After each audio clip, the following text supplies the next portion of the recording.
Fala pessoal, beleza? Eu sou o Fábio, sejam muito bem-vindos ao canal de Resenhas dos Perdidos no Tempo, onde a gente bate papo e troca ideia sobre quadrinhos, RPG e assuntos relacionados. Então, se liga aí que a resenha de hoje já vai começar e o assunto é quadrinhos. A revista que eu separei hoje pra gente bater um papo aqui é Homem-Aranha Noir.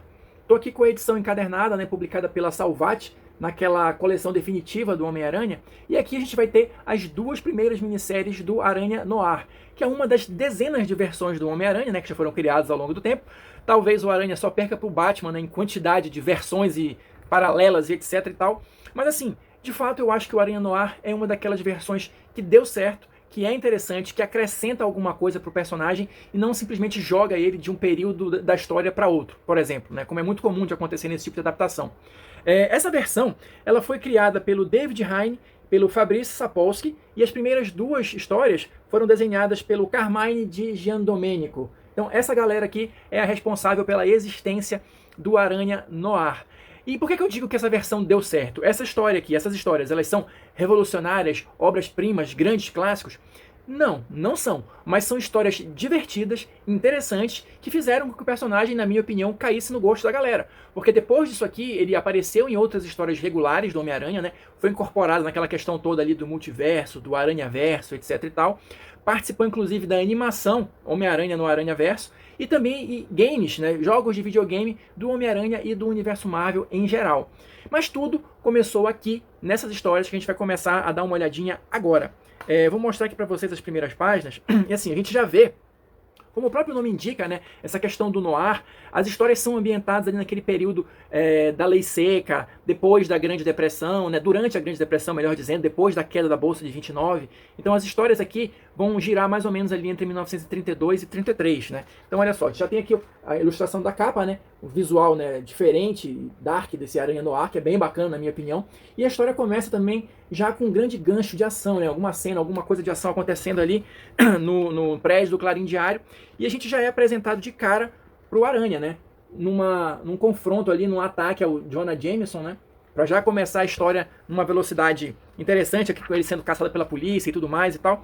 Só que depois a história vai retroceder um pouquinho para nos mostrar todos os eventos que levaram a essa cena de abertura. E aí é que o negócio começa a ficar interessante. Por quê? Porque a gente vai sendo apresentado para esse mundo noir da Marvel, né? A Marvel, uma versão alternativa ali, né, nos anos 30. E uma das coisas que geralmente são bem interessantes nesse tipo de adaptação é assim, você vai ter velhos personagens, mas que são apresentados como novos, no sentido de que alguma característica diferente, né, alguma interpretação nova desses personagens, justamente para ambientá-los nesse momento histórico, né, escolhido para adaptação, no caso aqui dos anos 30. Então a gente vai ter, por exemplo, aqui, para começar o nosso elenco, né, a gente vai ter a Tia May como uma ativista dos direitos civis, né, falando ali com a população e tal, e fazendo parte de um centro de ajuda social e tudo mais. E ela já começa ali com uma espécie de confronto com esses três aqui, olha. Não sei se você já é leitor mais antigo do Aranha, reconhece esses três aqui. A gente está falando do Touro, do Dan Pomposo e do Montana, que estão praticamente idênticos aqui às versões originais deles. São personagens bem clássicos das primeiras histórias do Aranha, e eles estão praticamente irretocados aqui, justamente porque eles são, na cronologia Marvel oficial, a mesma coisa que eles são aqui, gangsters, né? Então a presença dos gangsters também é algo muito marcante, muito clássico dessa temática noir, né? Desse período dos anos 30 e tal. Então eles praticamente não foram alterados, mas eles funcionam muito bem nesse tipo de história, justamente porque é isso. Eles são nada mais, nada menos do que gangsters, né? Seguindo aqui no nosso elenco de apoio, a gente vai ter vários outros personagens sendo apresentados aqui ao longo das páginas. Por exemplo, a gente vai ter aqui, olha, a Felícia Hard, né, a Gata Negra, que aqui vai ser apenas a Felícia, dona de um clube chamado Gata Negra, né? No período da Lei Seca também era muito comum essa questão dos clubes clandestinos e tal, onde podia ser comer, podia não, né, mas onde rolava bebida ali que estava proibida, né, por vias legais. Então ela também se insere muito bem nesse contexto. A gente vai ter aqui outros personagens, olha, a gente vai ter aqui o Norman Osborn, que vai ser o grande chefão do crime aqui, né? Ele é um grande gangster também, conhecido como o Duende. A gente vai ter aqui os seguranças dele, né? O Kraven, né? O caçador. E aqui, olha, o Abutre, olha aqui um close dele, numa versão assim muito Nosferatu, que eu achei que ficou bem legal, bem interessante. Ele tem umas cenas bem marcantes na história aqui, o Abutre, com esse visual legal dele, né?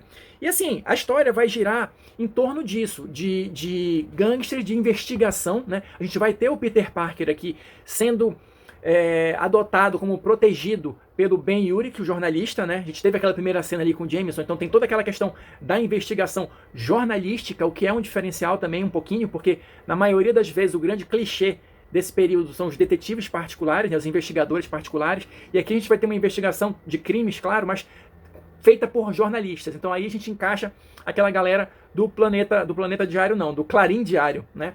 O Jameson, o Ben Urich, que é um jornalista atuante que pega o Peter para ser o protegido dele e tal, e começa a apresentar esse submundo, né, todo para ele. Tem mais uma cena aqui interessante para comprovar a minha referência aqui do Abutre Nosferatu, olha só. Muito bacana mesmo. Os desenhos do Jean Domênico também legais, assim, eles estão interessantes, se casam bem com a história. E assim, dentro do possível, é uma história mais voltada pro pé no chão, vamos dizer assim, pro realismo. Apesar de ter essas referências aqui ao Nosferatu, etc e tal, e ter os super vilões com os seus poderes, né? Basicamente com umas pequenas alterações aqui e ali, não é nada extremamente fantástico. A explicação que eles dão é que todos esses super vilões, os que aparecem aqui, eles são oriundos daqueles circos, né, de horrores e tal, daqueles shows ambulantes de horrores que se tinha naquela época, né, de pessoas que eram diferentes e que por isso acabavam se fechando nas suas próprias comunidades, criando esses shows itinerantes. Então, a explicação que eles dão é que a maioria desses vilões vem desse tipo de circo, mas nenhuma explicação é dada para os poderes deles, né? Mas e o Aranha? Como é que o Aranha se encaixa nisso? Ele tem superpoderes aqui? Tem. Talvez ele seja o que mais destoa disso, porque a origem que é dada para ele aqui, ele também foi picado por uma aranha e tudo mais, só que aqui é uma coisa talvez um pouco mais mística, né? Porque a gente vai ter aqui, olha, o Duende, né, o Osborn, ele é conhecido por colecionar objetos estranhos de terras exóticas e tal, então ele tem uma estátua aqui de um deus aranha, né, que acaba, o pessoal, os capangas dele acabam quebrando, e ela tá cheia de aranhas, né, que começam a atacar aqui a galera e matam alguns desses capangas e tal. Só que o Peter, que tá olhando aqui em volta, ele acaba sendo picado por uma delas, olha só. Uma só. E aí ele tem aqui um entrevero com essa entidade mística aqui desse deus aranha e tal, mas essa entidade, vamos chamar dessa maneira, não tem uma presença recorrente na história. É tipo só para dar os poderes mesmo, né? Então a partir disso, a partir dessa picada da aranha mística, ele começa a desenvolver as habilidades dele, ó, iguais a que a gente conhece hoje, né, com a diferença de que ele produz a própria teia, né, diferente do aranha normal, que tem que fazer a teia e tudo mais. E assim, a partir disso, né, feitas essas primeiras introduções dos personagens principais e tal, a história vai seguindo aquele clima mais pulp e tal, mais no ar, da investigação. Né? O próprio Aranha mesmo, a presença dele, não é tão frequente, ela é mais voltada, essa primeira história, pro Peter mesmo, tá? Aí vai ter toda aquela explicação, né? O uniforme dele é sombrio, porque ele pega partes do uniforme do Tio Ben, que lutou na Primeira Guerra Mundial e tal, por isso que tem esse lance meio militar, assim, no visual dele e tudo. Mas assim, como eu disse, é uma adaptação interessante, que coloca o Aranha em situações novas, né? Cria uma história que te prende a atenção, né? É uma leitura legal, uma leitura agradável, e a gente vai fechar a primeira história justamente assim, com essa introdução desses personagens principais, né? É uma história que ela é contida em si mesma, mas ela deixa ganchos para uma continuação, que de fato aconteceu algum tempo depois, né? Então aqui, olha, a última página da primeira minissérie vai terminar justamente, olha, com uma página de jornal aqui falando um pouquinho sobre o surgimento da ameaça nazista, né? Que vai ter uma referência sobre o Otto Octavius, né? Um cientista e tudo mais. E isso é justamente o que passou a ser explorado na segunda minissérie do personagem que a gente vai ter aqui também, né? Pela mesma equipe criativa, como eu falei, né? Então aqui a gente vai ter, algum tempo depois, alguns meses depois, já o Aranha mais à vontade, com os poderes dele e tudo mais, enfrentando uma nova ameaça, que vai ser o Mestre do Crime, que vem justamente preencher o espaço deixado pelo Osborn, que foi derrotado na primeira minissérie, né? E aqui a gente vai ter também a introdução de alguns outros personagens muito clássicos do Homem-Aranha, mas que fazem a sua estreia aqui, né? A gente vai ter, por exemplo, a Mary Jane, eu não separei uma imagem dela, mas a gente vai ter aqui um que é bem mais ativo na história, que é o Robbie Robertson, né? Aqui a gente não vai ter mais a presença do Urich e nem do Jameson, só citados assim, mas a gente vai ter o Robertson. E de novo, a coisa vai girar em torno de uma investigação jornalística, né? Aqui o vilão principal, além do Mestre do Crime, vai ser justamente esta versão do Octavius aqui, né? Um cadeirante com esses braços mecânicos e tal, um típico cientista louco. Mas essa história aqui, ela vai tratar, essa segunda minissérie, que, desculpa, eu esqueci de falar o nome, é A Face Oculta, né? A primeira minissérie chama Homem-Aranha no Ar, e a segunda é A Face Oculta. Ela vai justamente tratar de alguns temas um pouco mais pesados, vamos colocar dessa forma, se comparados com a primeira minissérie. A gente vai ter aqui, centrado na figura do Otto Octavius, o cientista louco, mas o cientista que vai praticar a eugenia, que vai estar ali envolvido com questões de racismo, né, com a ascensão do nazismo. Claro, esses assuntos não são tratados aqui com profundidade, tá? Mas são apresentados aqui como a ameaça a ser combatida, né? Então o Octavius, olha só, ele realiza experimentos justamente com pessoas negras do Harlem, né, que ele captura e tal, que é aquele negócio que na visão dele são pessoas que não vão fazer a diferença, que ninguém vai se importar, que as pessoas não vão ir atrás, né, que as autoridades constituídas não vão atrás. Então acaba recaindo sobre os ombros do Aranha e do Robertson a investigação para descobrir o que está acontecendo, porque são eles que se importam, né? Basicamente, a trama dessa segunda minissérie vai girar em torno disso. A gente vai ter também a apresentação de alguns outros personagens novos aqui, naquela mesma pegada que eu falei, né? A gente vai ter aqui, por exemplo, o Homem-Areia, vai estar aqui de personagem novo. A gente vai ter um policial que chama Jean the Wolf. Quem lembra das histórias do Aranha mais antigos, tinha uma capitã da polícia, que era Jean the Wolf. Aqui a gente vai ter a mesma personagem, só que numa versão masculina, né?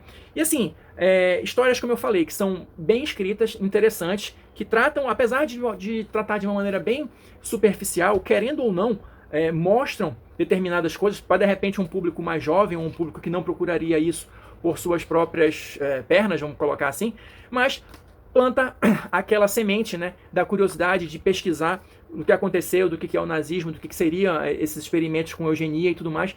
E informação, para mim, é a base do combate a todo tipo de preconceito, a todo tipo de coisa nociva que a gente ainda tem na nossa sociedade. Então, seja um quadrinho, seja um filme, seja um jogo de RPG, tudo pode ser uma porta de entrada para despertar a sua curiosidade, para descobrir mais sobre a nossa história, né, sobre a história da humanidade, por tudo que a gente já passou, e impedir que alguns erros do passado voltem a se repetir ou continuem acontecendo, né? Então, assim, de uma maneira geral, é uma história divertida, é uma história que merece ser lida, é bacana, né? Eu não posso falar sobre as continuações, né, da trajetória do personagem nos quadrinhos, porque de fato as histórias mais recentes do Aranha Noir eu não li, mas essas duas minisséries realmente são interessantes e valem a pena. No final aqui da edição, só pra gente já ir encaminhando, a gente vai ter aqui uma entrevista, né, um texto falando um pouquinho sobre a origem do personagem, né, a origem nos bastidores, né, e a ideia foi justamente do francês, do Fabrice, de adaptar o Homem-Aranha para esse universo noir. E no início o pessoal ficou meio receoso assim, tá, mas até que não, vamos testar. E o negócio deu tão certo que na época a Marvel criou até um selo, vamos chamar assim, uma linha de histórias adaptando diversos outros heróis para esse ambiente no ar. Então, salvo engano, a gente teve aqui Homem de Ferro, teve Justiceiro, Luke Cage, teve X-Men, teve Wolverine, teve mais gente aí, Demolidor, salvo engano. Tiveram várias minisséries por outros criadores, outros diversos criadores, ambientando os heróis Marvel nesse período no ar. E foi um projeto que rendeu boas histórias, tudo começando aqui com o Homem-Aranha no ar. Aqui a gente já tem, olha, algo mais recente dele aqui, né? Fala um pouquinho sobre a trajetória do personagem também, né? Dele em eventos mais recentes dos quadrinhos e tudo mais. Então assim, essa foi a nossa dica de hoje. Espero que vocês tenham curtido. Quem assistiu o vídeo até aqui, muito obrigado. Deixa aí seu like, seu dislike, seu comentário, que é muito importante. Se você quiser continuar com a gente aqui, falando sobre RPG, falando sobre quadrinhos, se inscreve aí no canal, confere as sugestões de vídeo que vão aparecer aqui no finalzinho. E a gente se encontra na próxima resenha.